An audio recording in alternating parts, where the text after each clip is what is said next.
The Ekubyka 8000W dual motor electric bike is marketed as a high-powered electric bike with dual motors and motorcycle-like performance.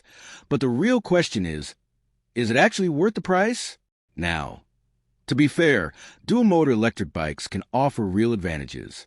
More power generally means stronger acceleration, better hill climbing, and improved performance on rough terrain. What it does well, very high power output. The biggest selling point is obviously the dual motor setup. Compared with ordinary commuter e-bikes, the power can feel dramatically stronger.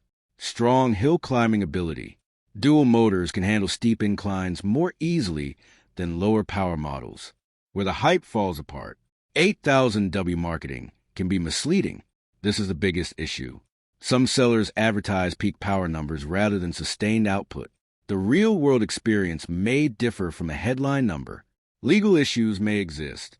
In many locations, extremely powerful e-bikes may exceed local regulations and can fall closer to motorcycle territory than bicycle territory.